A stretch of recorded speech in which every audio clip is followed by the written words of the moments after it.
Ini berbatasan dengan kampung ya kawan-kawan ya. Ini batas, ini kampung. Lihat, kebun kelapa sawit. Warga membuat kandang ternaknya di tengah perkebunan kelapa sawit. Sementara di belakang atau perbatasan kebun kelapa sawit ada hutan. Ingat, ada hutan di sana. Wajar kan? Kalau binatang buas memangsa, ya sudah, kawan-kawan sendiri bisa menjawabnya. Dikarenakan apa? Berbatasan dengan hutan. Lihat, ini kebun kelapa sawit.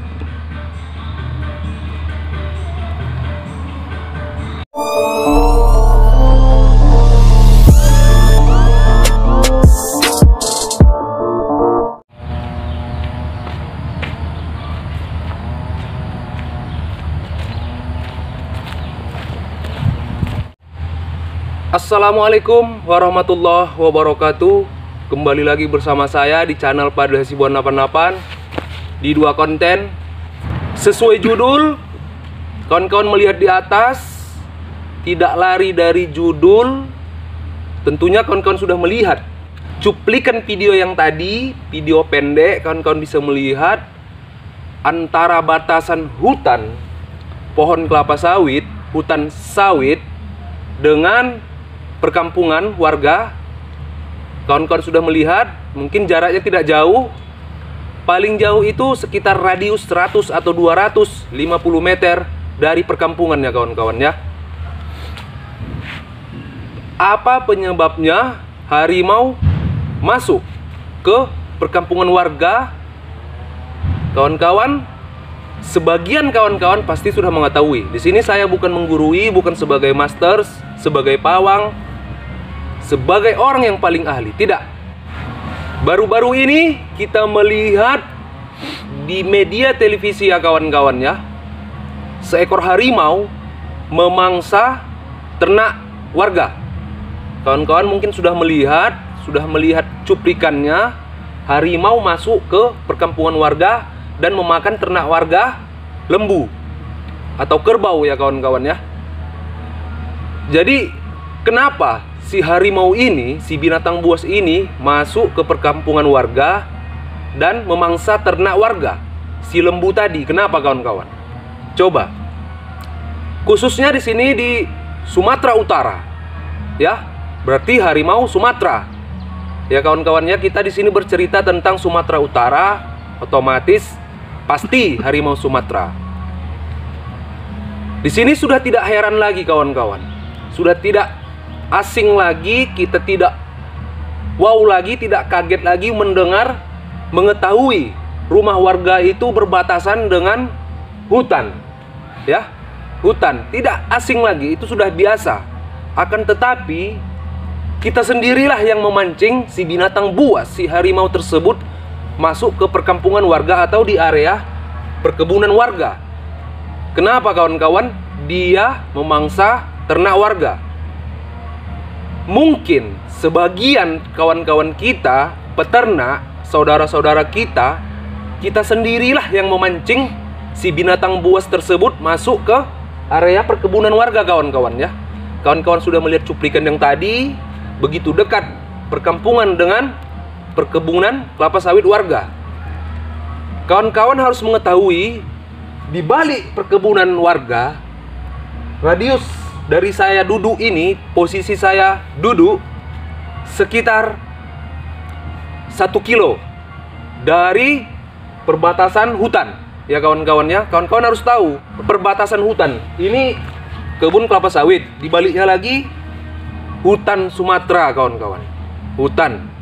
Jadi begitu dekat hutan dan perkebunan kelapa sawit.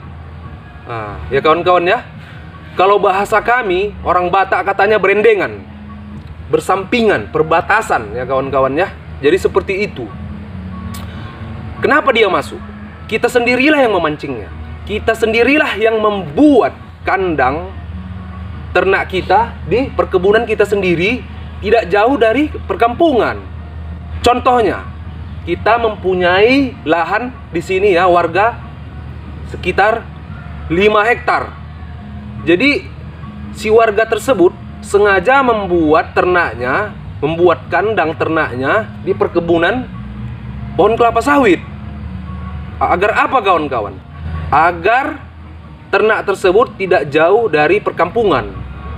Jadi dia membuat ternaknya, kandangnya di perkebunan kelapa sawitnya dia, sementara perkebunan kelapa sawitnya dia itu berbatasan dengan hutan. Coba, kawan-kawan pasti tahu, harimau kalau sudah mau melahirkan, dia mencari lebih dekat radiusnya dari perkampungan. Si betina, harimau betina, kalau mau melahirkan, dia pasti mencari radius itu lebih dekat dari perkampungan.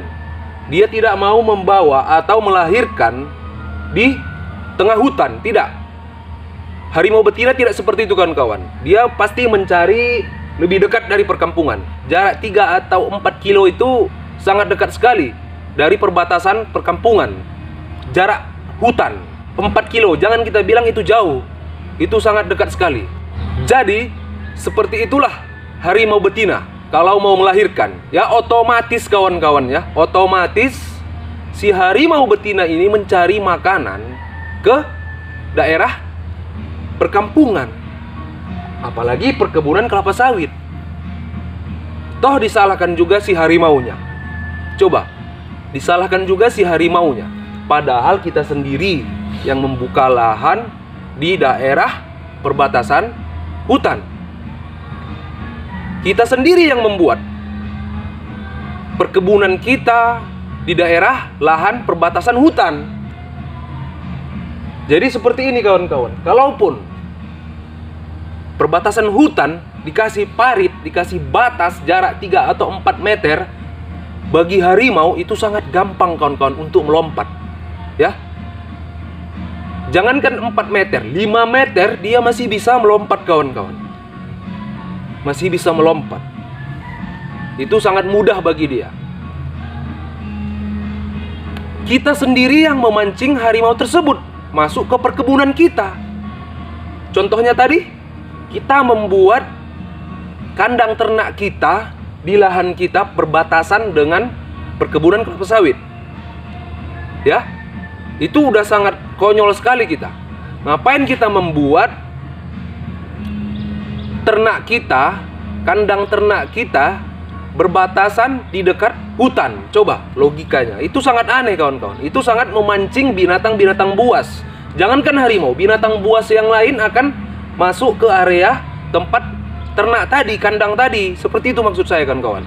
Kita sering mendengar di media televisi, ternak warga di mangsa harimau. Padahal kawan-kawan ya, dari jarak rumah warga, perkampungan, ternaknya, kandangnya itu dibuat di perkebunan kelapa sawit. Jaraknya itu sekitar radius sampai 1 kilo. Dikarenakan itu tadi kebunnya dia. Jadi dia membuat kandang ternaknya di perkebunannya dia kawan-kawan. Padahal kebunnya dia tadi berbatas dengan hutan Sumatera. Seperti itu. Saya kasih tahu tempat saya di mana kawan-kawan ya, agar kawan-kawan tahu hutan Sumatera itu bukan satu titik. Sumatera Selatan, Sumatera Utara, Lampung. Kawan-kawan tahu kan? Itu masih dikatakan hutan Sumatera. Jadi di daerah saya di Sumatera Utara, Labuan Batu Selatan, tepatnya di Labuhan Batu Selatan. Kawan-kawan pasti tahu kalau mendengar Labuan Batu Selatan pasti ada hutan. Di daerah mana? Mungkin bagi kawan-kawan yang punya kebun di dalam sana di Sekatau pasti tidak asing lagi mendengar Sekatau. Di situ hutan, masih hutan ya. Perbatasan hutan perkebunan kelapa sawit dan dengan hutan ya kawan-kawan ya. Jadi sering terjadi di daerah Sekatau sana, sering terjadi ternak warga dimangsa binatang buas, si harimau tadi. Itu sangat sering terjadi kawan-kawan. Dikarenakan apa? Itu tadi, kita sendiri yang memancing harimau tersebut masuk ke perkebunan kita. Kita membuat kandang ternak kita di perkebunan kelapa sawit. Jadi sekali lagi di sini jangan salahkan harimaunya. Kalaupun dia masuk ke perkebunan kelapa sawit, tidak jauh dari hutan perkampungan tersebut, ya. Saya ulangi sekali lagi, kalaupun si harimau tadi masuk ke area perkampungan yang ada di belakangnya, di belakang perkampungan tersebut, kebun kelapa sawit dan ternak warga, itu sudah resiko. Kenapa?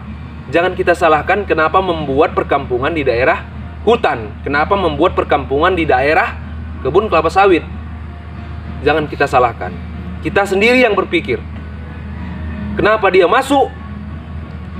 Dikarenakan ulah tangan kita sendiri yang merusak habitatnya, kawan-kawan. Kitalah yang merusak tempatnya. Makanya jangan heran kalau dia survival masuk ke daerah perkebunan kelapa sawit atau perkampungan. Ya, itu kita jangan heran. Itu hal yang wajar saja kalau di Sumatera. Oke, terima kasih sudah mendukung channel saya. Kita pelajari terus kenapa mereka masuk ke perkebunan kelapa sawit dan perkampungan warga, kawan-kawan ya. Jangan salahkan binatang buasnya. Pikirkan sebelumnya apa yang sudah kita perbuat kepada mereka. Dukung terus channel saya di dua konten. Assalamualaikum warahmatullahi wabarakatuh. Jalan menuju hutan berbatas dengan kebun kelapa sawit milik warga. Kawan-kawan tidak percaya? Oke, kita lihat. Wow, rumah warga perkampungan.